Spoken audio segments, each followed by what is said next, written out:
سر بعض الباسي historical multi market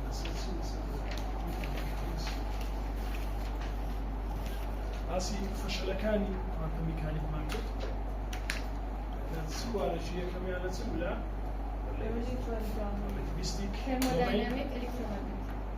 relativistic domain microscopic domain نەیتوانێت تەفسیر ئەتو لە هەر بوارەی کە دەکەوی حالەتی atomic domain يعني atomic range على scale نشوف كمان تستطيع تعامل مثلا mechanism is that we describe the dynamics of matter at microscopic level domain level. Okay. أول ما يصير particle aspect of radiation. يعني it's a particle aspect of radiation. Aspect يعني عموم. دراوك هي دور هي. شيلو خاتم. مكان لا ذهب تمام. Particle aspect of radiation. يعني لاي particle radiation على بلام لاي particle أو radiation. واضحة؟ بلا منوتان. Particle aspect of radiation. يعني radiation معناه بلام لاي particle أو radiation يتسيا. شو موجود ما تسمع ده؟ wave Good. According to classical physics, the physics classic, a particle is characterized by its what? By its energy and momentum. Constitute the last letter of particles, energy. باش. كواتا الكلاسيك الكلاسيكال ميكانكس هو particle كان زيادة يعني هو طبعا هو كبارتيكل بشكل زيادة كل ثانية بارتيكل لو زيادة يا باسطة إنرجي كي يا باسطة مومنتم كي تمام while a wave أسأقول ما تسمعني particle معناه كل زيادة كريتوا ميرا ما كل زيادة كريتوا by energy and momentum any wave is characterized by its amplitude and its wave number كوات الجهة wave كل توالي متياك wave يا بواسطة amplitude كي يا بواسطة أما تزاني amplitude سيا amplitude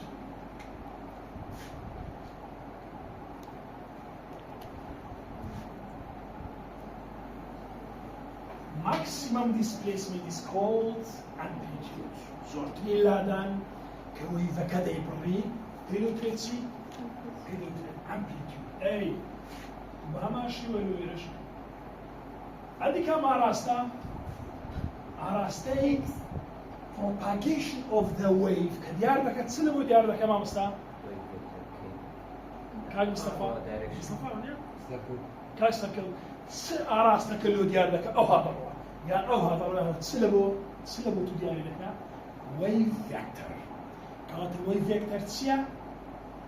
wave vector while a wave is characterized by its amplitude and wave vector كانت K كانت K vector لكانت 2 باي للسلامة 2 باي للسلامة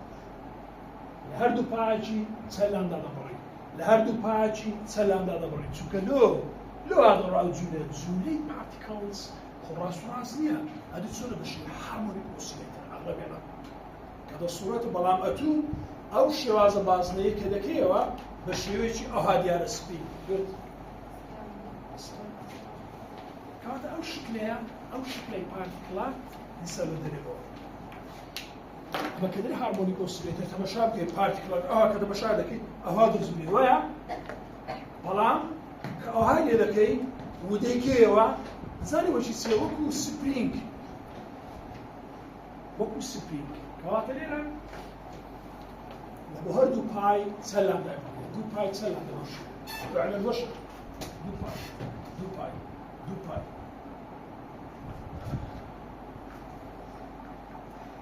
أو تعالى ذاك عدد صار تعالى أو صار لا أدي هو very good يعني إذا بهر با دو باجي سندي بريا سلام ده بريا قلنا جيتنا هو بيدو تريد ويف فاكتور ولا سوري دي شو شغله خلاص صار دخيل كواتا استا تو بارتيكل ويف كوزايد كيوا بارتيكل كودا تواني زياكي بتسي ومومنتم انرجي ادي ويف امبليتيود ويف فاكتور شو او ويف هي امبليتيود كي زياده فرق لك او امبليتيود كي زياده طبعا اشتشو اوكي which specifies قصدي لا wave vector okay which specifies the direction of the wave propagation لازم عمليا سمع له ديالك propagation of the wave direction now propagation the direction of the wave propagation شلون propagation ده شلون براده بتواني اراستی برابو يشوفوا لك تسي ديالك كي استلم موضوع ليش بتصحي كي شي يا جماعه اراستی برابو يشوفوا لك كل ديالك شنو ديالك اراستی برابو يشوفوا شلون المشكل دي اوكي لحالة بريليوزون أو منطقة كاتو داخلية للسوليد ستيت فيزيكس يشتغل ولا حتى لا لنيوكلير يشمع بين ملو كده جنس حالة بارتيكلا كي روي راديشن كبارتيكلا هذا يكسب بس ويف ده كي هذه أراسته كي كل يارده كي بارسته كي good كواتا particles and wave display entirely different behaviors ولا بس دارن جواز but in fact, the properties of particle and wave are considered mutually exclusive in the classical framework. كواتا particle or wave completely جواز ولا شيء ده ما مثلا classical framework. كما قصدي شيء classical framework. يعني أقول ما شيء framework أو أحداث يعني كما إيش كذا كي. يعني تفارسيه وإيش كذا كframework. كواتا الكلاسيك جواز يعني فول جواز بلام لكوانتم ميكانيكنا دري بارتيكل روشي ويفا دري ويف روشي بارتيكل سوتلو اما لناو سيداينا لناو microscopically لنا كوانتم good it's also important in what waves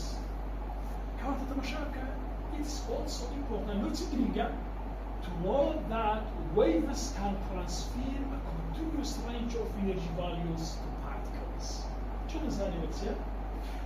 تعطي شي wave يصير جماعة. Waves can transfer wave that one تصير بواسطة continuous range of energy. كانت تصير بواسطة إيش wave يصير بواسطة ويوصل له particle كان. هيجي يستوعبوا؟ كواتا wave ايش يصير جماعة transfer of energy to the particles كواتا transfer a continuous range of energy كواتا مزانا range شو بدنا أمي طاقة لبوتي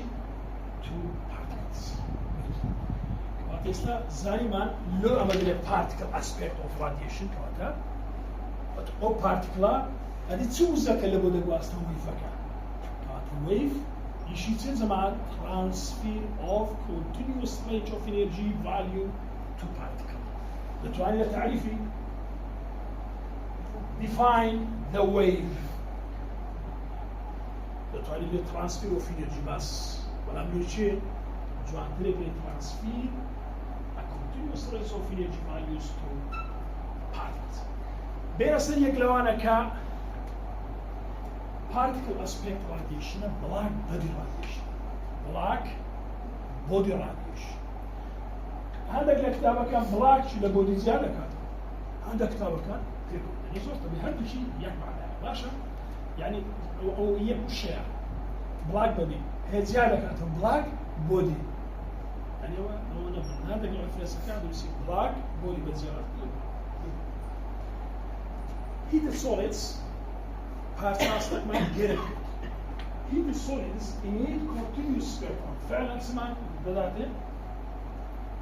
زمان صور اللي بيلها heated solid أجر أو solid بكجرمي ده كده باجر سده ده spectrum سيا مجموعات لطولوجي يعني مجموعات لويف لين رانك يعني تزمعت يعني ويف لين خلاص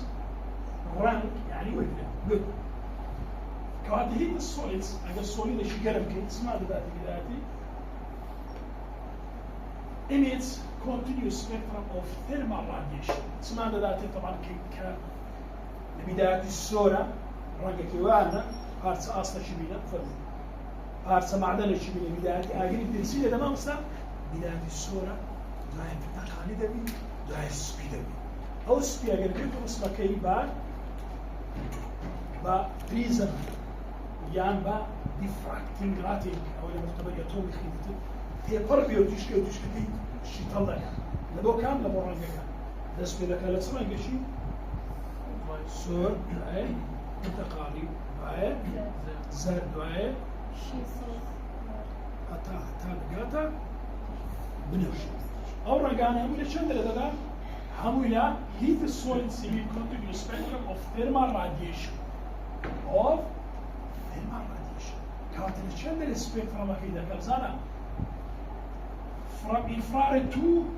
ultraviolet فعلا infrared to ultraviolet بينك ايش تصير؟ بينك ايش visible compared with the electromagnetic radiation emitted by the heated solid. Changing color from red to yellow to white as temperature rises. كانت temperature زيادة كين سيدة ده سمعت أوانجا كلا شندر اللي بدايتي صورة لا يصير ده لا باش سمعت أو يعني تسي كلاسيك بيد تواني أو تفسير كذا زين أو تفسير تسي أو شفولي أو بارتيكلانيا كامتصاصي أو طاقة ذكاء الإلكترون كان برزنا من لس أو لي فلاي هذا بس رنجي سؤال هذا رنجي برتقي كواتب زانها أو كلاسيك ناتو أنا أو تفسير كمان استفسر الأشياء دي changing color كواتب كذا قولي from red to yellow to white as temperature rises. In contrast,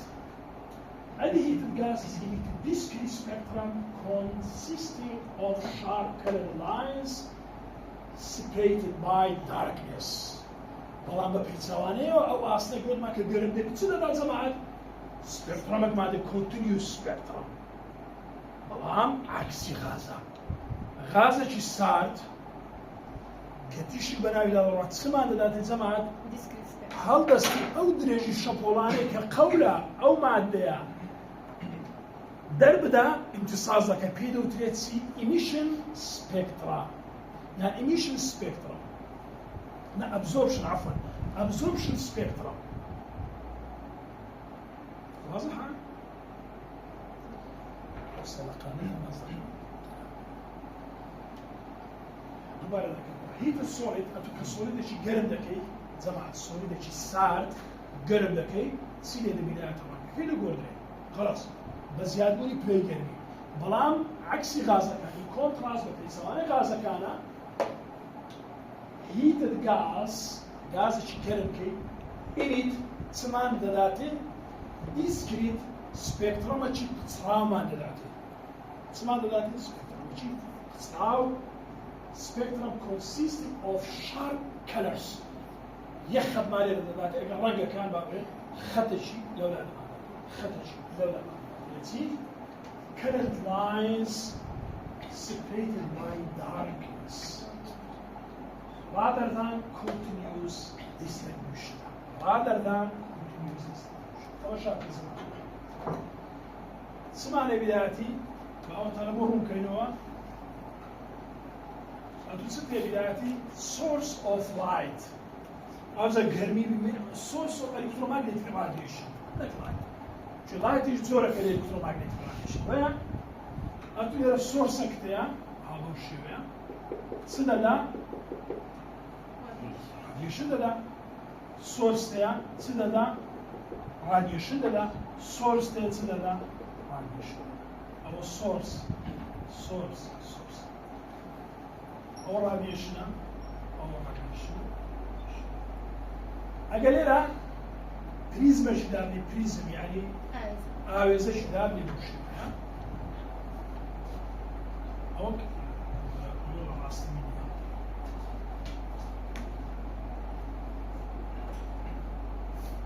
لێرە کە لێرە دەدا ئەوە شەپۆڵەکی بەردەوامت دەداتێت شەپۆڵ بابنێ لێرە سۆرە پرتەقالیە زەردە هەتا دوای کۆنتینیوس سپێکترەمت دەداتێت بەڵام لێرە غازێکی هایدرۆجین دابنی لێرە غازێکی هایدرۆجین دابنی بەو شێوەیە غازێکی هایدرۆجین لێرە دابنی طبعا لێرە ئەگەرەوە سۆر بێڕێت ئۆرنج یەلۆ هەتا دوای هەتا ڕەشەکان ئەوە ملەوەنەکانە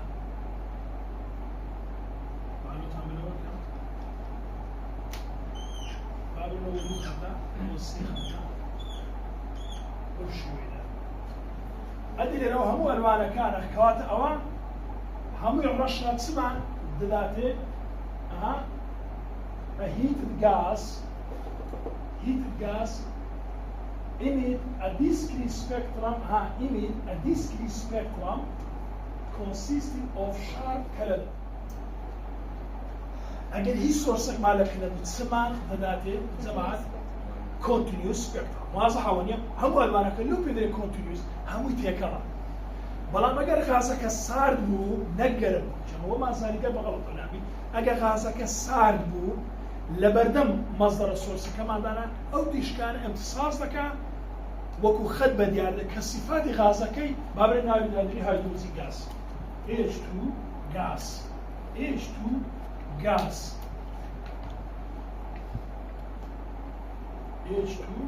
gas H2 heated gas لكولدكي او دريجي شوكولانا هەڵدەمژی ئەوانەی صفاتی غازەکەی تێدا چونکە ساردا واضحە ساردا بەڵام کە گەرمی دەکەین ئەوجارێ بەعەکسەوە کە گەرمی دەکەین هەمووی بەڕەشی بە دیار دەکەوی تەنها چێ دەردەمینێت تەنها خەتەکانی صفاتی ئەو سپێکترەمەی تێدا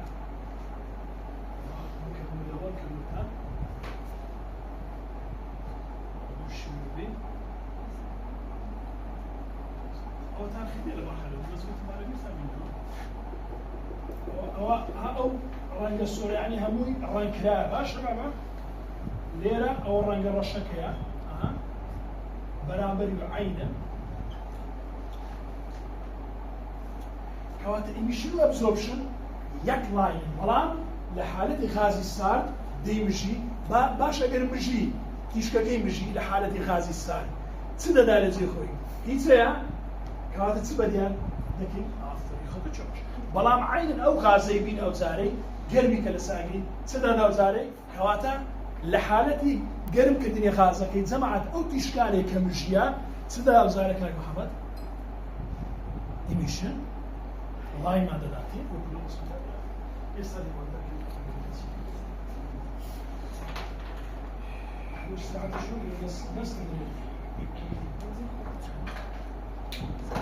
جماعة بزانە بیکە قاعدە هەر غازێک سارد تۆڵەکان حەز دەکەن تیشی گەرمی هەمووشن یان تیشکە ڕژدۆ تاقی وەردەبێت کە وەریگرت نادا چ بەدیار دەکەی وەڕەش بەڵام بەعەکسەوە نفسی غاز بێ لە ساگری دانێ گەرمیکە چ دەدا وزارێک شارب کەلەر باگراوندەکەش جەماعەت ئەوە دانوێ عادە دەکەیەوە تەماشاکە لێرە سۆرسە و پریزمە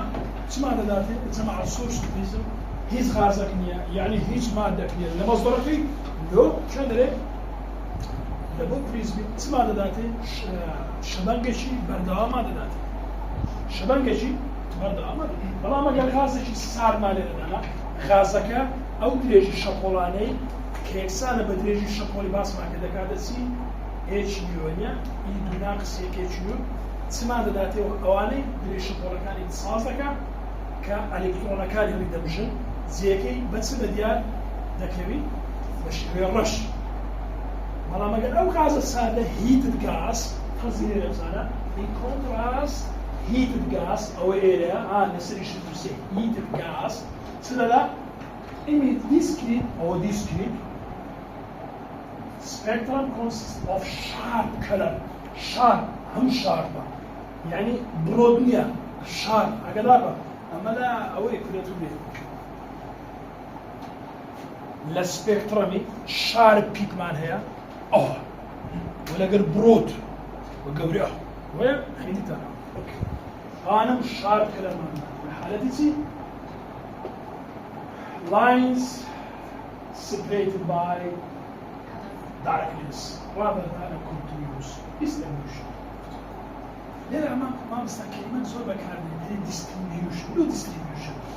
شو ده زي لو بدل يصير كاي مصطفى لو بدل distribution زاد تي very good سجال كواتا توزيعي سيا توزيعي لاين يا توزيعي كواتا لو توزيعت بيدوتين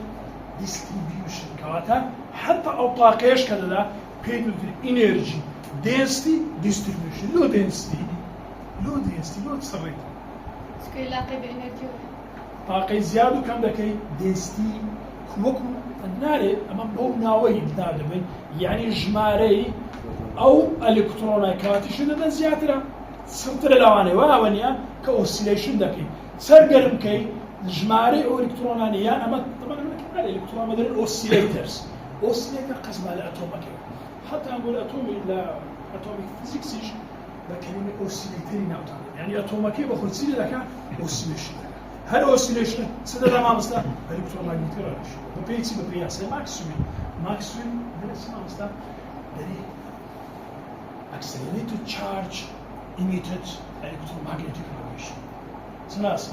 كانت هر وقت accelerated charge اسمها ذاته أتو زيادة جرمي بدي زيادة أوسيليتر يعني تصير سري زيادة اللي بيانا low period energy density distribution ماشي كاكا و continuous distribution good كاتي دليل تزار موصلت لا كوتاي سلينوس لا فيزيست struggled يعني كبري وشورش الشاكر كور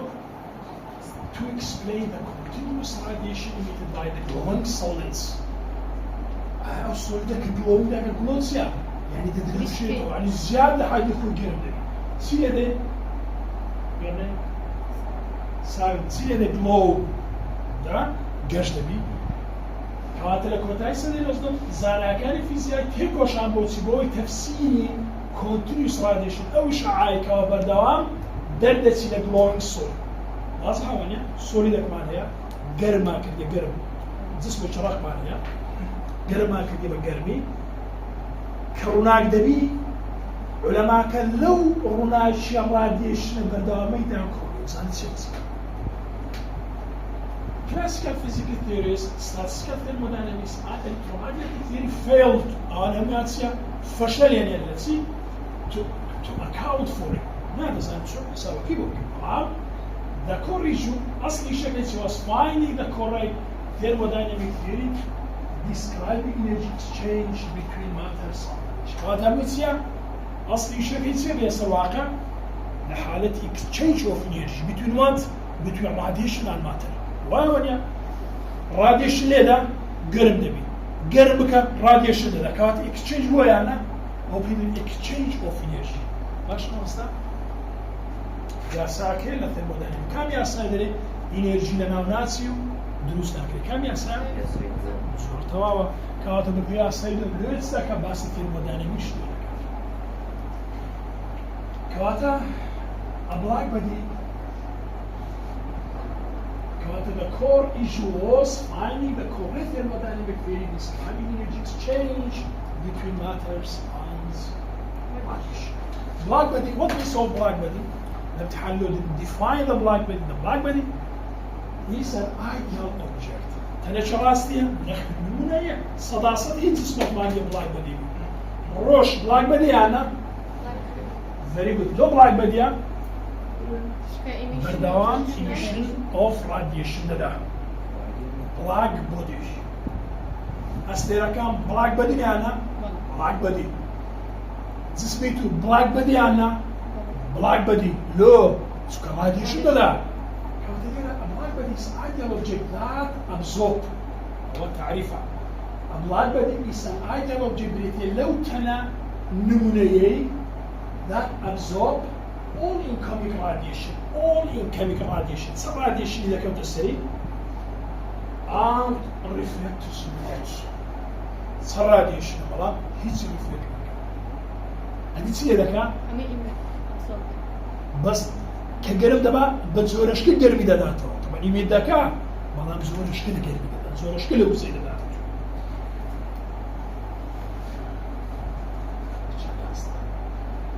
absorb all incoming radiation and reflect none, making it black. ماذا بيتنا داتوا؟ وكنت أنا شرش بدياتك. دتسناو بفري. تساوي قبادة بينام دكيوا. قبادة فيلو. حموديش لك هذا داتا أو جسم سبيا. هذه تماشى تزيد شكل جيالك بزور طبيعي تسايقون كملو. حموديش لك هذا بيتنا داتا بتاعك تساوي مزيد. كواته حمو أو تشكالك اللي تكون تسري تسازك. هيسيش reflect.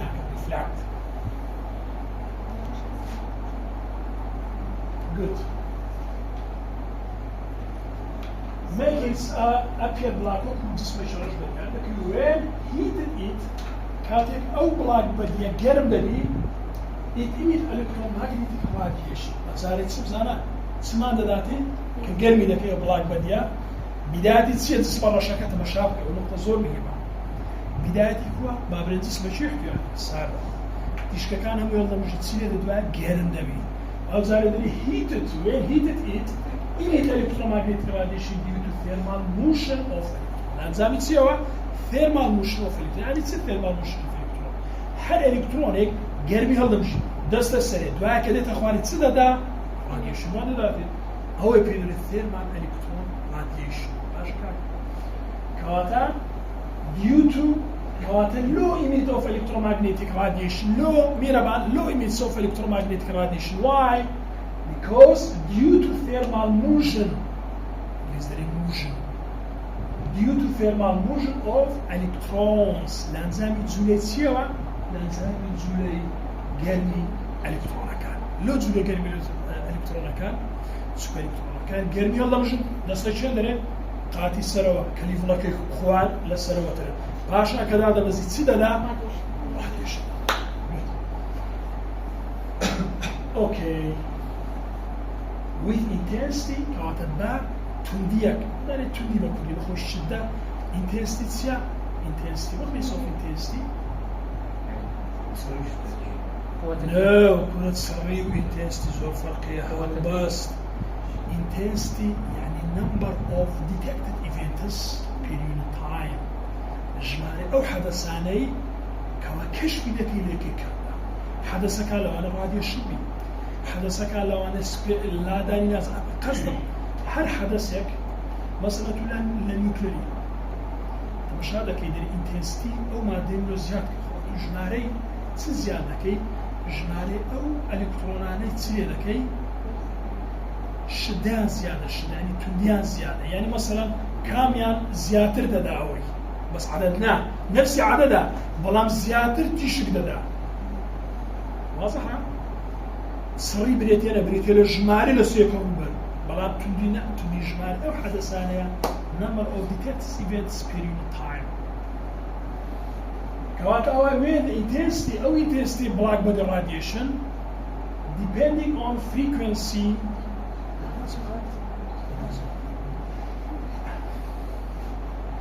with intensity depending on frequency and temperature. مش بس ده بس جماعات frequency and temperature covering the full spectrum. يعني الموضوع U يعني energy density distribution أو high U أو هذا نسي as a function of what? Nu T. As a function of Nu T. Det är nästan matematikalt no, det är nästan kanske det. Kvaterera in thermal equilibrium, ama kan det thermal equilibrium, it absorb and emits energy equally. Kvaterera حالة الثيرمالي thermal equilibrium يعني توازن حراري. گرمی ورداری گرمی داده به همش پیدوتی thermal equilibrium. Good. In thermal equilibrium, it absorbs and emits energy. واضح وانيا بشيء يكسان باقي هلا مجيب لنا.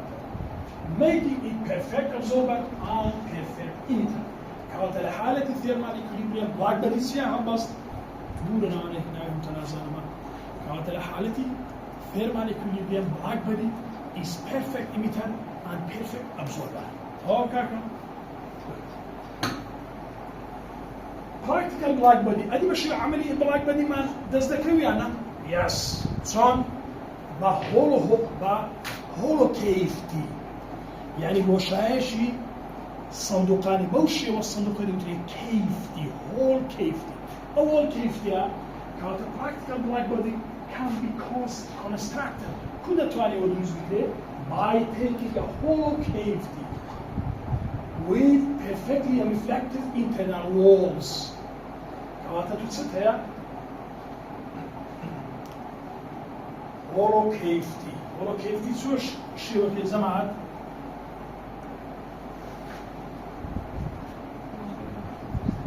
استعرض تعريفك قد ما بلاك بديسيان او ايدياليا او ايديال بوديا همو تشكال عندك تسوي بصوصك هي تصير ريفلكت الان تدا شيء يرمي ددا الان شو دبره نتواني عملي بكنيانا يس اسمعنا هولو كيفتي اسمعنا هولو كيفتي او بيدوتي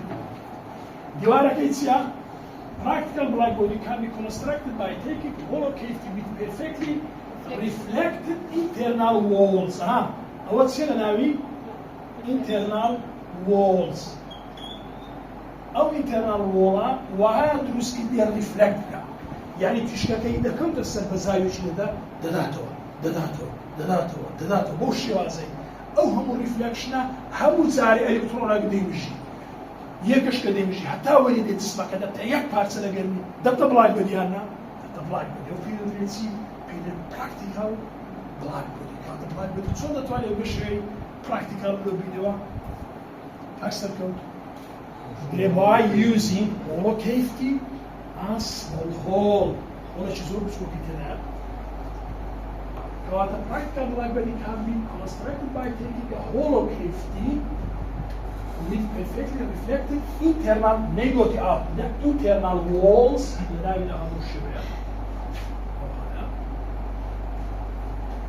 example metal أو إنا وديتسيوم metal معدنة and a very small surface hole very small surface hole radiation entering the hole radiation entering the hole شيء ودير السناويرة كاتبيرة لكبي نداتوا ليلة باش هو زاري تماشى entering the hole is trapped يعني دجيل trapped and completely absorbed after multiple reflections كواتا تسيري دي ميجي بلام باش تنزاري كريفلكشن يعني أبيرة لكبي زمان ريفلكشن بيرة لكبي ريفلكشن أو هم زار أو تشكيل لك تصير أتوم كان يوولك كاكا أو أتوماني يوولك كان يوتريتسي أوسيليتر سيان بيوتريت فلو أوسيليتر حركة إلكترون سريع خوالي تواوي عنا كاكا أوسيليتر وهارمونيك أوسيليتر إيشا كواتا جيروا يكتشك دبيني ريفلكشن لك مجموعك أو ديواري ناوي همو يدي مشي after multiple reflection كمان سنزارك reflection لك the whole absorb radiation like كمان تسيلنا أو absorber أو فيديو absorber ونيا أو يكمل مشيتي أو جسم شموي وكمان بدون شموي سافلانيا yes غير هم يabsorb كبتسيب دبتا جرمي ده جرمي جورك الإلكترومagnetic رامسا شركة من بخاطري جرمية كيا كاكبوس أجر ساربي نبض بلاك بدي درين سبزانة بارسن زاري كريفلكشن ده تزوج بلاك بدي كوبش باشە کاکە ئەوە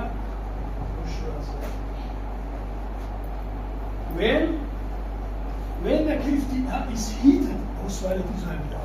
when the cavity is heated کەواتە ئەو بۆشاییە کە گەرم دەبی چی دەبێ two temperature T the radiation leaving the hole is applied by the radiation کەواتە پاش ماوەشی کە دەست دەکا بە گەرم بوون پاشان ئەو ئەلکترۆماگنێتیش دەستە دەری تۆڵخولەکولەک هەر دەبێت بەڵاوەوە نیە ئەو دەرچوونە پێی دەوزێت بڵاگ بە the radiation لە بیدایەت هێڵدەمژی نا کەنجێری کە گەرم دەبی پاشی چی گەرم دەبی پاشی چەند زارێکە ریفلێکشن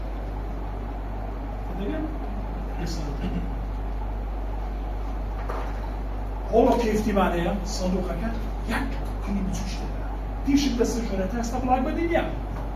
بەڵام کە ریفلێکشندا کە هیچی ناداتەوە با وەکو بڵاگ بەدی خۆی بشاتەوە چەند زارێک ریفلێکشن دەکە بە واستەی چی بە دیوارەکە پاشان چی دێ گەرم دێت کە گەرم و ئەلکترۆماگنێتیک ڕادیێشنەکە دێتە دەرێ ئەو وەختی پێ دەوترێت بڵاگ بەدی ڕادیێشن ئەمە نارێن بڵاگ بەدی ڕادیێشن تا ئێستا دەرێن بڵاگ بەدی بەس کە تیشتی دەرچۆزە پێی دەوترێت بڵاگ بەدی ڕادیێشن بیداتیوەکو بڵاگ بەدی لۆ هیچی نەدایتەوە بەڵام کە تیشت دەداتەوە کاکە بەسە زەدەتە بڵاگ بەدی ڕادیێشن ڕادیێشن Good. However, when the cave is heated to temperature T, the radiation leaving the hole is like the radiation, as the hole acts as perfect emitter. However, what perfect emitter بالضبط شو إنه إيش radiation كان ده إيش radiation perfectly. Increasing temperature causes the hole to eventually glow. أدي درجة حرارة سيادة الجماعة سيلة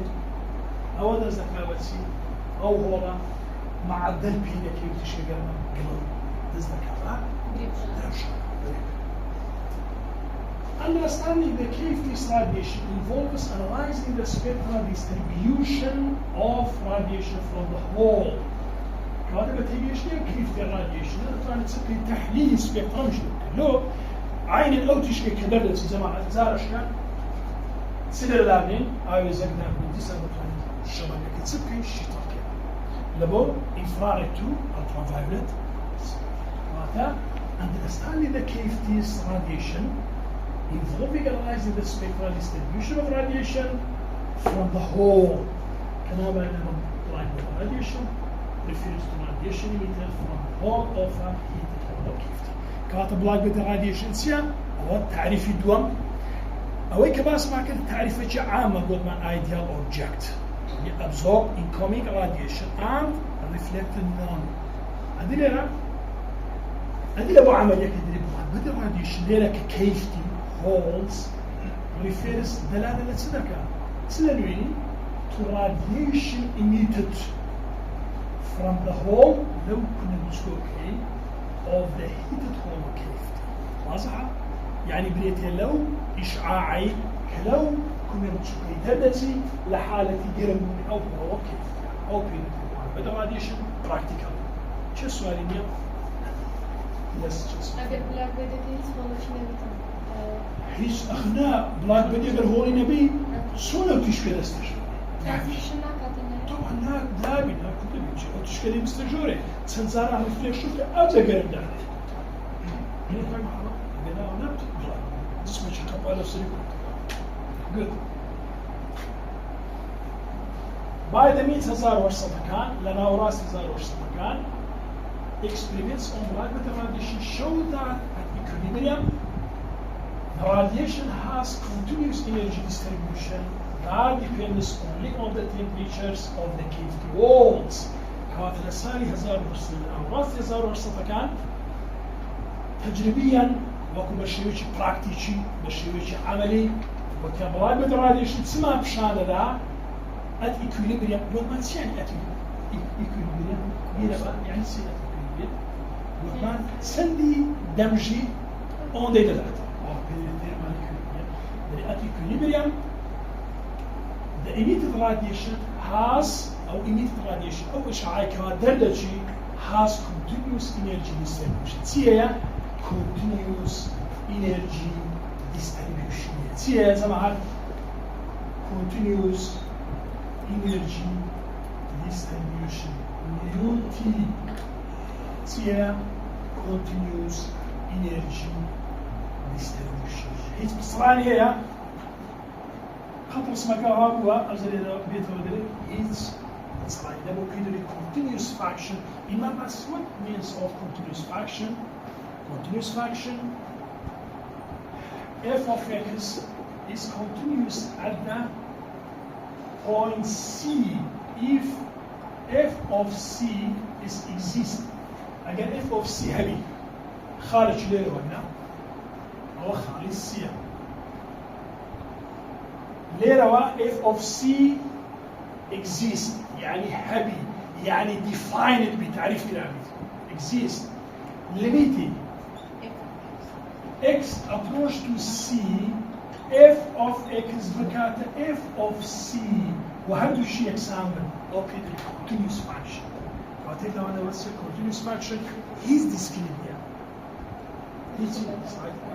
وهذا the emitted radiation has continuous energy here شبنجي بردوامي هي طاقة has continuous energy distribution وهو توزيع طاقي مستمر هي أو توزيعي وزي مستمر هذا لو إذا توزيعي وزي ما بس لها تشيل وتوين هي ما تقولي كان جال ونا ودي ببي ويفلين كان فعلا ويفلين يعني فريكونسيز فرقية له سيلة كان لعب داني هناك سيلة كانت لامدا نيو لكات سيلة سلام يعني لامدا تبي يعني نيوتن كواتا توزيع أو طاقة بس النيو كان بينوتن continuous energy distribution شو توزيع كده that depends only on the temperature of the cave كواتا بس أنا إذا وش تكون كاكا ده أو إشعاعي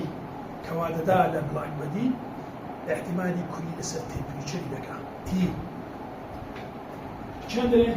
كيفتي walls درجة حرارة هنا كيفتي walls قصدي سي walls internal walls ديوارنا object not on the object's material or shape of them طالما احتمال ناكا تصير شوازي جسمك يعني تزور جسمك احتمال لسه سي بس لسه ديوارنا أوي كيفتي وقولا بسمك يك وطلع شاننا مشروع اسمه أو اسمي لاي بدراديش احتمال من لاي بدراديش والمان يو زاراني دتوانا أقصى 16 جول بير متر كيوب هرتز دينا سرطة هرتز معنا سير أول سير بيقول تريد energy density distribution أو شبان جرزالين هقول درجة حرارة عند أو اسمه مشاركي لصفر هتا دا في دتوانا أقصى 16 جول لسر متر توان سيلس هرتز يعني بيدس جول متر توان أقصى هرتز ماينس يعني وصل كده بفريكونسي با دتوانا 9 هرتز مشاركة كده درجة حرارة في دك هذا 2000 تسلا ما مسلا تسلا أو شكلنا أو تبيد البيريد energy density distribution continuous مستمرة يعني كواتا temperature أقل 2000 بي أو شكلنا أدي أقل 3000 بي أو شكلنا أدي أقل 4000 بي أو شكلنا أدي أقل 5000 بي أو شكلنا جماعة ست جوازية في لك صعب صعب yes ايه القصد ايه زيادة بي very good وياك هل تصنع درجة حرارة زيادة كي peak of the energy density U أو لما أقول energy density أو طبعا قلنا السبكترال ونيا لو سبكترال سبكترال كل سبكترال يا باشا أو سبكترال أو السن أو السن هذا ساعد مثل السبكترال كواطينا figure yekek spectral energy density أو U as a function of UT. لو يكك هذا مشاكل أو لبون U عشان تي لا معادلة كشتغلوا ده بحسك شيء رايلوجينز واينز لقى بلانك. يعني مشاكل spectral energy density U of UT of light radiation and different temperatures as a function of the frequency. مشاكل ليلة أو بيكا كيدي عملوا ليزر يزور مكانه شو ليزر ما تعني أو خطر المكان أو تصدقوا بيكا لشيء ليا زمانات ليلة أدي أوا زيادة كده أنا أدي أوا زيادة أدي أوا كواتا maximum value of spectrum كتمبريتشر زيادة كتسياد دكا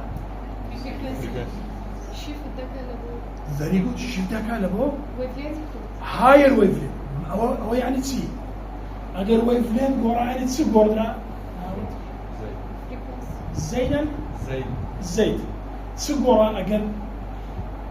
frequency زيادة كده تسي قردري ها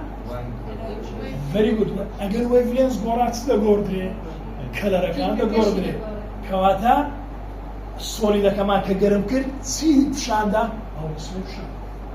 درجة حرارة أجر تيجي قال الأورا للسورة كيا قصدم مشابك في كيس كي زيادة كده معناه أورا كده قوري واضحة كواتا كلاسي ناتواني وتفسير كا سدف سيدك بس قدام كالكس واضحة وانيا كواتا بقوراني بزيادة كدني تمبريتشر لو رنجا كي قورا ما مستاهل شاد لو رنجا كي قورا سونكا أفري فريكونسي قورا بفي أوي مشابك maximum energy density مشاكل قرية قبي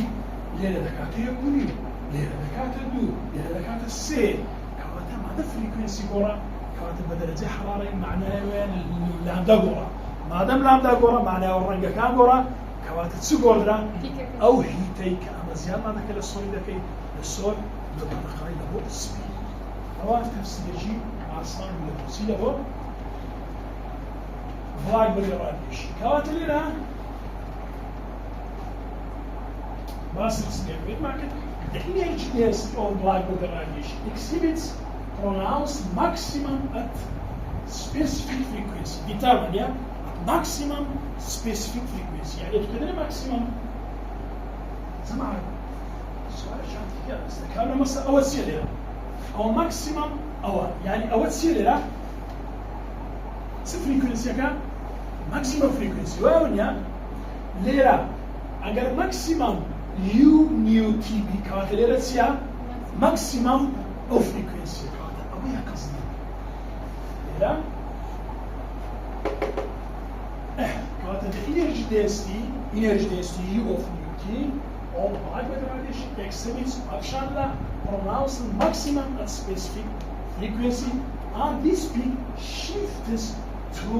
higher frequency أو بيكا لو كان الزيادة كان لا لو كان الزيادة كان and this peak generate بيكا كي يعني توبا كما ده peak الفيزياء and peak shifts to the higher frequency as the temperature increases. أو يعني أخصى كمان أو كاتب in all the world the frequency at which the radiation intensity is maximal zurtriniana is directly proportional to the thermal to the radiation the new maximum that got the serious and the maximum that got hard point no to shashes to serious H K zarani T كواتا أو نقورة أو يدمية T كواتا نيو ماكسيمم احتمال لسر سيدا أو اشتقاقا الإكزامبل لنشي حفتي نملك أحدك أو قيمة بالضبط أو شمان دايمات هذا صار بوين أو تشش السن لسر ياتش كي تي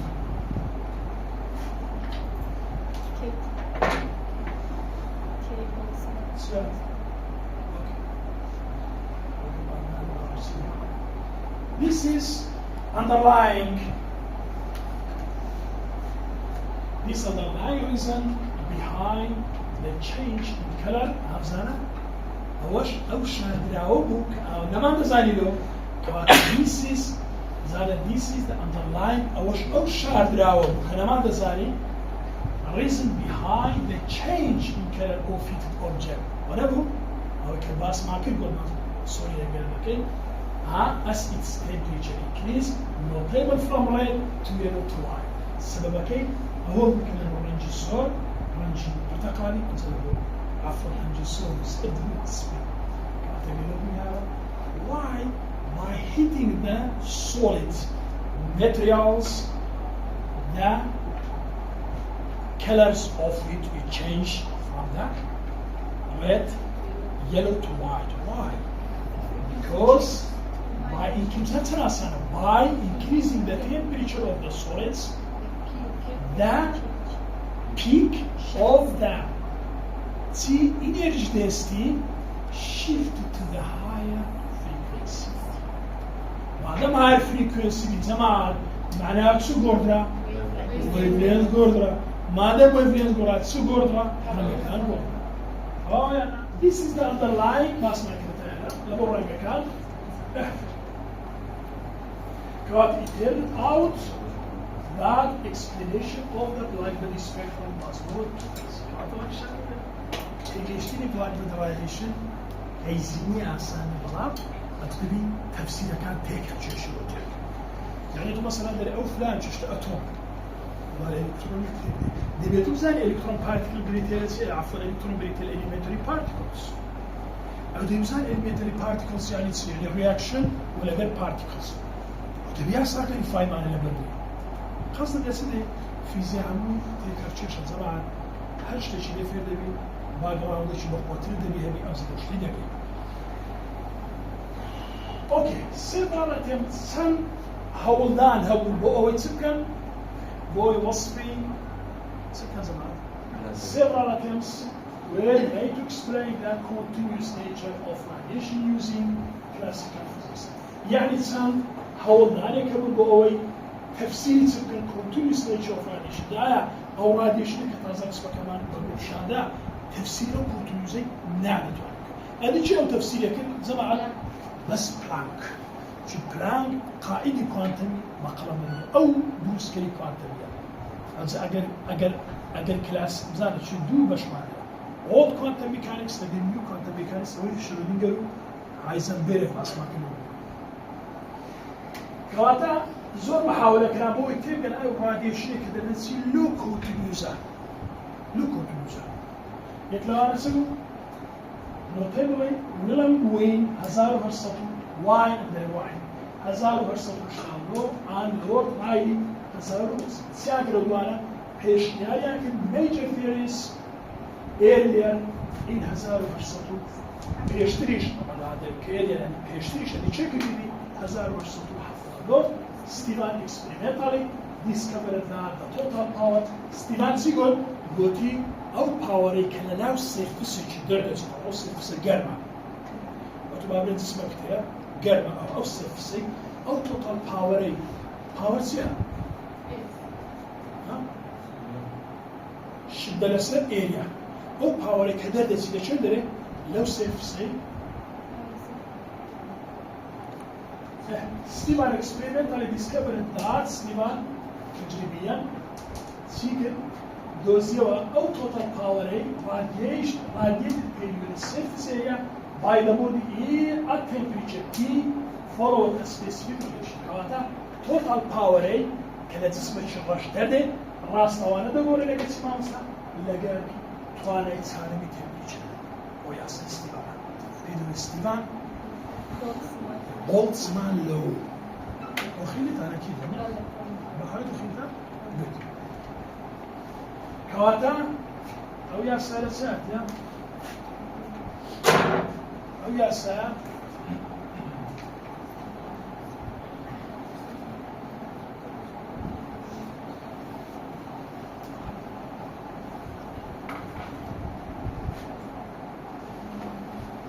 total power راسنا ولا لقيت لقيت توانا تسارمي temperature أو جسمي كوا هذا الشكل لولا بردني أوي سمان هنا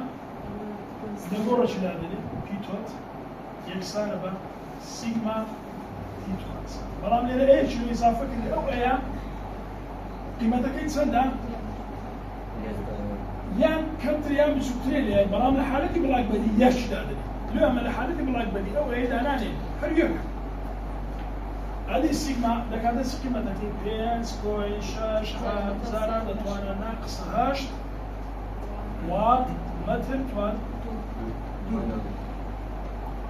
واد متر توان ناقص دو كلفن تو باور أو يكفي ما شبابا كهذا السيجما قلت اسمه قلت توتال باور لو تسمي لو سيرف سكان ده لقيت تواني تسارمي درجة حراري أو تسمي كيش عادة لا تقول ليه أو أنا شفت خوانه وعالم أنا حشتش ناديته يحصل كش بناك ولكن نجورا كش بناك ولكن نجورا كنا استيبان بولتسمان كونستانت which is known as استيبان بولتسمان low and not بولتسمان بولتسمان low يمتحان يوتيوب they find the total power emitted by the surface of the neutron star نوي استيبان اگر بزنی صرف سکی ایریا صرف سکی اونده و سیگما کش اونده تمپریچر کشی اونده سیگما دکا دسی و نگورا و سیگما دکا پیس پوشیست حال زارا دتوانا نقصنا شوات متو تقال نقص تی تقال نقص اور ایز دستیوان بسمان کورس استاوتیا يكش نبوك بلاك بدي دولمان جسم الرش يعني استيلاكان أما تقريبا لك بلاك بدي إيش دكاتة سانت دكاتة يكا وبلاك بدي وهروا تيكي بابرين تيكا كمان هي هشت مليون كلفن أما لسنا استيلاك ما مشكل بدت وانا أون دا كلفن فيوجن كي استعملش معك بالسنة ترانستاري ولا نزلت على كده بانسار اوكي وقتها قيمتها كانت هذا بس هذا تيكش لما توصل لدريكا اون ذا وات لسه ما تدوزا كي تو باور then in 1888 Boltzmann provide the derivation of the stimulus experimental by coming theory of energy and maximum theory of واربعة سيكة باشا بولتزمان شان تكلي كتحلو لأساكن خوي استيماني ومعادلاتي سيما by combining thermodynamics and maximum theory لو هنا يولينا بسيبا maximum استيمان بولتزمان يعني مثلا maximum لقد بولتزمان كي إيش يجوا إضافة نابي بناء يكون كمثلي من هاي ماكسيموم بولتزمان شما سني أصلا ما الإحصاء الفيزياء اللي يكلون لو خاصة كانت سيا ماكسيموم بولتزمان لو فيرميونا كان فيرمي دراك ستاتستيك أدي لبو بوزونا كان بوز أينشتاين ديستريبيوشن بوز سلام الشهيدي هو عندك معادلات إضافة هندية كان أقدر بزول سيرك هندية كانت سنزا جايزة نوبليان وبيتها يكلاون السيفر رامان يكلاون البوز هذا السيفر رامان لقى عالم مكاني لقى البول الرسمية بزمن أنك هندية كان يدير الكاميرا كنتو يخوي لدزدها وشي من يجوز مع احترام كنتو يخوي لكن كنتو لتبدي شكون سؤال السيفر رامان جايزة كشوة بي أو عمامي السير هندية كده أوكي از اونجا دارم سه دیستریبیوشن زور می‌مانه یکی واینز دیستریبیوشن واینز انرژی دیستریبیوشن و وایلی انرژی دیستریبیوشن ve Planck enerji distribution saat yazdım دود distribution لو بعضهم Planck له واحد كده شو Planck اشتقاقات زور كده فوش معادلات كده خلاص ترازنوية بالنسبة للمعادلات الماثماتيكس ما بخومن رياضيات هيك علمية ما إما فلسفة ما كسر فلسفة خلنا كما لوان زيادة فيزيكس mathematics وكو wave aspect of radiation وكو particle aspect of radiation however دوڕویە